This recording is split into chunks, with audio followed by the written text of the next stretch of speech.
আমি অনেকক্ষণ ধরে তোমাকে দেখছিলাম 14 বার তাকালে ওদিকে যে ট্রেন আসছে কিনা। জরুরি কিছু? জরুরি বলেই তো ট্রেন আসছে। তোমার সাথে কথা বলে মনে হচ্ছে তোমার সাথে গল্প করলে বেশ জমবে। গল্প করার সময় আমার নাই, আমি আমি আসলে খুব সিদ্ধান্তহীনতায় ভুগছি। আচ্ছা ভাই, আপনি আমাকে একটু উপকার করতে পারেন? শুনি আগে তোমার কি প্রবলেম। আমাকে কিছু টাকা ধার দিতে পারবেন ভাই? হ্যাঁ, আমি সময় মতো ব্যাক করে দিব। 600 টাকার মতো আছে, আমি সেটা তোমাকে দিয়ে হেল্প করতে পারবো। একটু অপেক্ষা করবেন, আমি একটু আসছি। হ্যাঁ শিওর।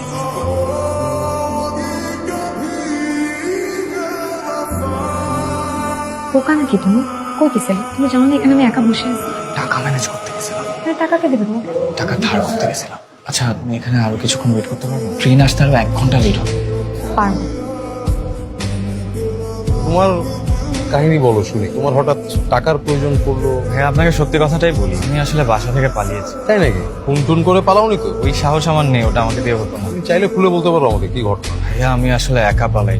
কোনো মেয়ে নিয়ে পালিয়েছো? জি।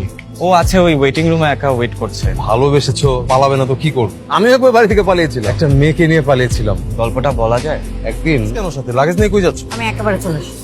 মানে মানে এখন তুমি আমাকে নিয়ে পালাবে, তারপর আমরা বিয়ে করবো, আমরা অন্য কোথাও যাবো, যে ওখানে সেটেল। আর যদি এখন না পালাও তাহলে আমি তোমার খবর করে ফেলবো। আচ্ছা ঠিক আছে, পালাবো। তোমার গল্পটা একটু শুনি। তোমরা পালাচ্ছই বা কেন? ময়না বললো না পালালেও গলায় দড়ি দিবে। আচ্ছা তারপর কি ঘটনাটা বল। ময়নার সাথে আমার পরিচয় একটা বইয়ের মাধ্যমে। আমি বই পড়তে খুবই পছন্দ করি। তো একদিন পুরাতন বইয়ের শেষ পৃষ্ঠায় ফোন নম্বর সহ একটা লেখা দেখতে পাই। হ্যালো, কে বলছিলেন? জি, আপনি আমাকে চিনবেন না। আপনার নাম্বারটা আমি কালবেলাতে পেয়েছি। তার শেষের পাতায় আপনার একটা আহ্বান ছিল। বইটা বিক্রি করে দেওয়ার পর অপেক্ষা যেমন করেছিলাম তেমনি আফসোসও হয়েছিল। যেমন একটা সস্তা কাজ কিভাবে যে আমাকে দিয়ে হলো। সস্তা কেন বলছেন? একটা মেয়ের নাম্বার বইয়ের শেষ পাতায় লিখে রেখেছি। ব্যাপারটা কি খুব শোভনীয়? যাই হোক, আপনার লাইনগুলো পড়ে আমি আসলে ইনস্ট্যান্টলি পরের লাইনগুলো ভেবে ফেলি। শোনাই আপনাকে? দুদিন পরে সেই লাইনগুলো শোনার ইচ্ছা আমার একদমই নেই। না শুনলে না শুনবেন, সমস্যা নাই। আচ্ছা তারপর মেয়েটির সাথে তোমার আর যোগাযোগ হয়নি? সারাদিনও আমাকে আর ফোন দেয়, ভেবেছিলাম ফোন দিবেও না। রাতে হঠাৎ হ্যালো, রাগ করেছেন? আসলে তখন আপনার থেকে পরে লাইনগুলো শোনা উচিত ছিল। ফোন রাখার পর এত মায়া হচ্ছিল। দেখুন, আমি আসলে মায়া পাওয়ার মতো কেউ নই, মায়া করবেন না প্লিজ। ঠিক তা না, আসলে ভদ্রতার জায়গা থেকে হলেও শোনা উচিত ছিল। আচ্ছা, আপনাকে একটা ফ্রেন্ডলি রিকোয়েস্ট করতে পারি? মানে সামনে তো আপনার জন্মদিন, তো একজন শুভাকাঙ্ক্ষী হিসাবে আপনাকে একটা বই গিফট করতে পারি? আচ্ছা, আমি খুব নস্টালজিক হয়ে যাচ্ছি জানো। আমারও অতীতের সব কথা একে একে মনে পড়ে যাচ্ছে। দ্বিতীয় না ঠিক তোমাদের মতো খুব ছটফটে স্বভাবের ছিল। মজার ব্যাপার কি জানো, ওর চোখে মুখে সবসময় একটা মায়া কাজ করতো আমার। করে টাকা দাও না ব্যক্তিকে। টাকা দিয়ে সিগারেট কিনবে, তাই না? তোমার সিগারেট খাওয়ার জন্যই তো আমার টাকাগুলো রাখছে, তাই না? নাও সব টাকা। সিগারেট কিনে রাস্তায় ঘুরতে থাকো, ফুকতে থাকো। আরো নতুন একটা জায়গায় এসেছি, কয়েকটা দিন তো সময় লাগবে। আমি তো কাজ খুঁজছি, তাই না? আমার কাছে কিন্তু মনে হচ্ছে না তুমি যথেষ্ট চেষ্টা করছো। ওটা আমার মনে হচ্ছে কি আমি ভুল করেছি। সরি। আপনার গল্পটা তো অনেক কিউট। তারপর কি হলো? তারপর আমার আর দিঠির গল্পটা না আর বেশি দূর এগোয়নি। ওর সাথে আস্তে আস্তে আমার একটা দূরত্ব বাড়তে থাকে। যাই হোক, তোমার গল্প বলো শুনি। আমার গল্প, আমাদের কথা চলতে থাকলো। তুমি কি এখনো অপেক্ষা করছো নাকি চলে গেছো? তোমাকে যেখানে আসতে বলেছিলাম সেখানেই দাঁড়িয়ে আছি। সারপ্রাইজ। কখন এসেছো? পছন্দ হয়েছে? কি পছন্দ হবে? আমার চেহারা। আমি কি তোমার চেহারা দেখে তোমার সাথে প্রেম করেছি মুরাদ? কিন্তু তুমি অনেক সুন্দর। তোমার জন্য একটা বই এনেছি। Thank you. চলো কোথাও বসি। আজকে কোথাও বসবো না, আজকে শুধুই হাঁটবো। চলো চলো হাঁটি।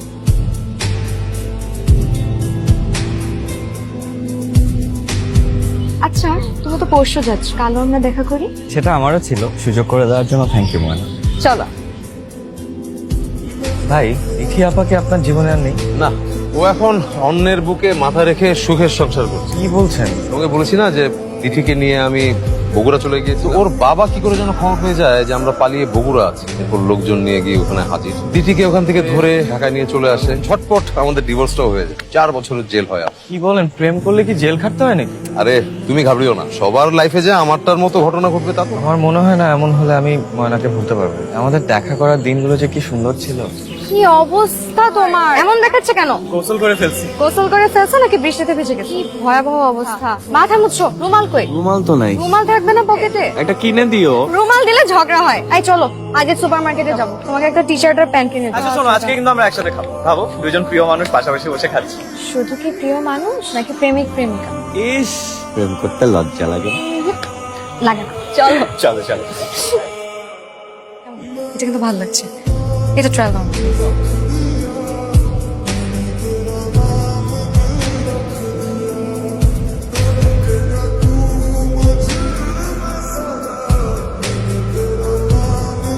দেখেছো তো প্রেম কতটা স্বর্গীয়। এরকম ভালোবাসা পাওয়া কিন্তু ভাগ্যের ব্যাপার। আর ওকে পাওয়ার সমাপ্তিটা যে এতটা নাটকীয় হবে সেটা ভাবতে পারি। হলোই বা না হয়, জীবন তো একটা নাটক। ময়না অনেকক্ষণ একা একা বসে আছে, আপনি একটু ওর সাথে গিয়ে কথা বলবেন ভাইয়া? অবশ্যই, কেন নয়, চলো।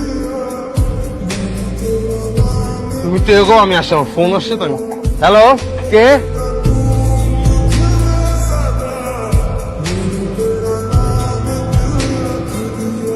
আমি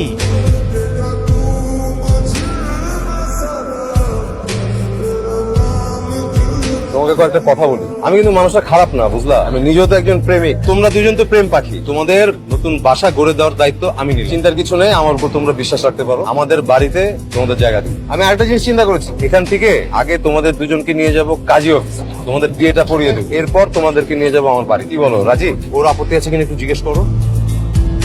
মা, এটা কে? এটা শাহানা না? তুই শাহানাকে কোথায় পেলি? মা তুমি কাল রাতে যখন কল দিয়েছিলে তখন আমি ওদেরকে পেয়েছি। কি বলিস? কিভাবে পেলি? কিভাবে বল না ঠিক করে। তুমি একটু শান্ত হও, আমি তোমাকে সব খুলে বলছি। তুমি একটু এগো, আমি আসছি, আমার ফোন আসছে তো। বলো, কল করেছো কি জন্য? শাহানা তো পালিয়ে গেছে। শাহানা পালিয়ে গেছে মানে? হ্যাঁ, একটা চিকন ছেলের সাথে, নাম নাকি ওর মুরাদ। আরে রাখো তো ফোন, দেখছি আমি।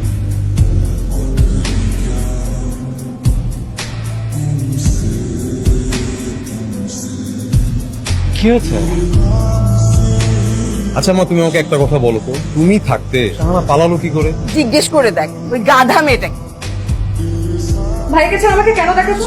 তুমি জানো না ভাইয়ের কাছে আমি বিয়ে করবো না? চুপ থাক, সাবিরের নিজের খবর নেওয়ারই সময় নেই। আর ও যদি কোনোদিন না আসে তুই বিয়ে করবি না? না করবো না। তার চর মারবো, ফাজিল কোথাকার। ভালো মতো সাজ। আর সাজতে হবে না আপা, মেয়েকে তো আমরা আগেই দেখেছি। আমার দেখাই সবার দেখা, মেয়ে তো আমাদের সবার পছন্দ। আমি সবার সাথে কথা বলে 26 তারিখে ডেটটা ফাইনাল করতে চাই। আলহামদুলিল্লাহ।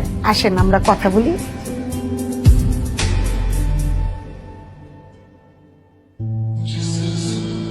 শাহানা, কখন থেকে ডাক? কি রে শাহানা? মা, বড্ড বেশি বিয়ে বিয়ে করছিলে তোমরা, আমার খুব অস্থির লাগছিল। আমার এদিকে বিয়ে হয়ে গেলে ওইদিকে মুরাদ মরে যাবে বলেছে। ওকে আমি কথা দিয়েছি মা, আমি কথা না রাখতে পারলে গলায় দড়ি দিয়ে দিতাম। তার চেয়ে ভালো ওর সাথে চলে যাচ্ছে। এখন বলো, গলায় দড়ি দিলে তোমরা কি খুশি হতে, নাকি পালিয়ে গিয়েছি এটাই ভালো? ভাইয়াকে সব বুঝিয়ে বলবে। তার মানে আপনি ওর ভাই? আজও পুরোটা রাস্তা কেউ আমাকে এটা বললেন না। তোমাকে একটু সারপ্রাইজ দিলাম।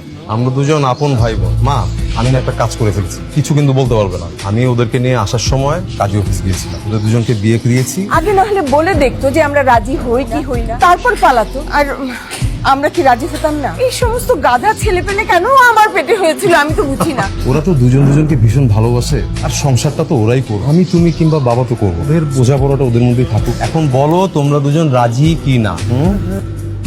রাজি।